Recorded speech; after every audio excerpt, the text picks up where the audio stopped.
एक समय में क्रिप्टो करेंसी की दुनिया का सबसे बड़ा और चर्चित नाम सैम बैंकमैन फ्रीड, जो क्रिप्टो एक्सचेंज FTX के मालिक थे, महज 30 साल की उम्र में दुनिया के टॉप अमीर लोगों की लिस्ट में शामिल हुए थे, जिन्हें कोई किंग ऑफ क्रिप्टो कहता था, कोई क्रिप्टो का गोल्डन बॉय, कोई क्रिप्टो मोगल। कभी उनकी तुलना वॉरेन बफे से की गई तो कभी उन्हें मॉडर्न डे का JP मॉर्गन भी बताया गया। लेकिन अब सैम सारी शोहरत खो चुके हैं। उन्हें अमेरिका की अदालत ने फ्रॉड और मनी लॉन्ड्रिंग का दोषी पाया है और 25 साल की सजा सुना दी गई। सैम ने जो फ्रॉड किया उसे अमेरिका के इतिहास का सबसे बड़ा फ्रॉड बताया गया है। सैम की अर्श से फर्श तक पहुंचने की कहानी महज 5 साल के अवधि की है। इन्हीं 5 सालों में उनकी कंपनी बनी, कंपनी टॉप पर पहुंची, वो मल्टी बिलियनियर बने। फ्रॉड हुआ, कंपनी दिवालिया हुई और अब उन्हें जेल की सजा हो चुकी है। इस वीडियो में आपको बताएंगे सैम बैंकमैन फ्रीड कौन हैं, उनकी कंपनी क्या करती थी, वो अमीर कैसे बने, उन्होंने सब कुछ कैसे खो दिया और उन्हें सजा किस मामले में हुई है और ये फ्रॉड कितना बड़ा है। लेकिन पहले एक अपील, अगर आप सच्ची पत्रकारिता और स्वतंत्र पत्रकारिता के समर्थक हैं तो क्विंट हिंदी का मेंबर बनकर हमें सपोर्ट करें। मेंबर बनने के आपको कई फायदे भी मिलेंगे। ज्यादा जानकारी के लिए डिस्क्रिप्शन में दी गई लिंक पर क्लिक करें। अब आगे बढ़ते हैं और जानते हैं सैम बैंकमैन फ्रीड कौन है। अमेरिका के कैलिफोर्निया में सैम का जन्म हुआ। बचपन से ही उनका तेज दिमाग है, खासकर मैथमेटिक्स में। इनके माता पिता लॉ प्रोफेसर्स रहे हैं। सैम ने मैसाचुसेट्स इंस्टीट्यूट ऑफ टेक्नोलॉजी यानी MIT से फिजिक्स में ग्रेजुएशन किया। बाद में कई ट्रेडिंग कंपनियों में काम किया, वॉल स्ट्रीट में ब्रोकर का भी काम किया। फिर 2017 से क्रिप्टो करेंसी की दुनिया में कदम रखा। 2017 में उन्होंने क्रिप्टो हेज फंड के लिए एलमीडा रिसर्च नाम की कंपनी बनाई, जो एक समय में सैम को हर दिन $1 मिलियन यानी लगभग 8 करोड़ रुपए से ज्यादा की कमाई करके दे रही थी हर रोज।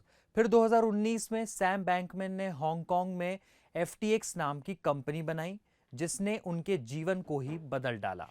FTX एक क्रिप्टो करेंसी एक्सचेंज है जहां बिटकॉइन, इथेरियम जैसे क्रिप्टो करेंसीज को बेचा और खरीदा जाता था। FTX एक्सचेंज पर खरीदार और बिकवाल अपना पैसा भी जमा करके रख सकते थे। FTX अधिकारी ने बताया था कि जब FTX अपने चरम पर पहुंचा था, तब हर दिन 10 से 15 बिलियन डॉलर का ट्रेड हर दिन FTX पर होता था, यानी 83,000 करोड़ से 1 लाख करोड़ का ट्रेड। FTX दुनिया का दूसरा सबसे बड़ा क्रिप्टो एक्सचेंज भी बन गया था। 2022 तक कंपनी की चांदनी थी। 2022 की शुरुआत में कंपनी की वैल्यूएशन $32 बिलियन की थी, यानी अगर इस कंपनी को कोई खरीदने जाएगा तो उसे 2.5 लाख करोड़ रुपए से ज्यादा पैसे देने होंगे। फिर एक जांच रिपोर्ट आई और सब कुछ बदल गया। न्यूज वेबसाइट कॉइनडेस्क ने अपनी रिपोर्ट में बताया कि कंपनी की फाइनेंशियल स्थिति जोखिमों से भरी है और FTX के कस्टमर्स के पैसों का दुरुपयोग हो रहा है। फिर क्या था, पैनिक जैसी स्थिति बनी। FTX के अकाउंट से लोग अपने पैसे निकालने लगे। कई कस्टमर्स ने देखा कि उनके अकाउंट में उनका पैसा था ही नहीं। इस बीच FTX से विड्रॉल पर रोक लगा दी गई। कस्टमर्स का कुल $8 बिलियन यानी 66,000 करोड़ रुपए फंस गया था। सैम बैंकमैन ने सार्वजनिक रूप से माफी मांगी और नवंबर 2022 में कंपनी दिवालिया हो गई। सैम को CEO पद से इस्तीफा देना पड़ा। सैम की संपत्ति 15.5 अरब डॉलर से गिर गई, यानी उनकी संपत्ति में 94% की कमी आई। ब्लूमबर्ग ने सैम को बिलियनियर लिस्ट से हटा दिया और तब यह भी बताया था कि अब तक किसी अरबपति की संपत्ति में एक बार में ही इतनी बड़ी गिरावट कभी नहीं आई। सैम के खिलाफ केस भी दर्ज हुआ। दिसंबर 2022 में उन्हें गिरफ्तार कर लिया गया। साल 2023 में अमेरिका की न्यूयॉर्क अदालत ने उन्हें धोखाधड़ी और मनी लॉन्ड्रिंग की साजिश सहित आरोपों में दोषी ठहराया था।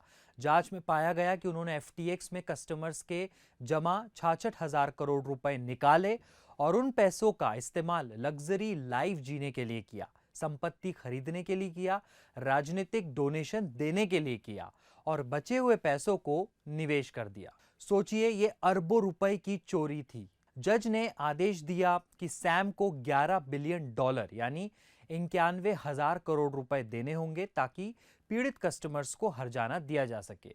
मार्च 2024 में अदालत ने सैम को 25 साल जेल की सजा सुनाई। अदालत से मांग की गई थी कि सैम को कम से कम 40-50 साल की जेल हो।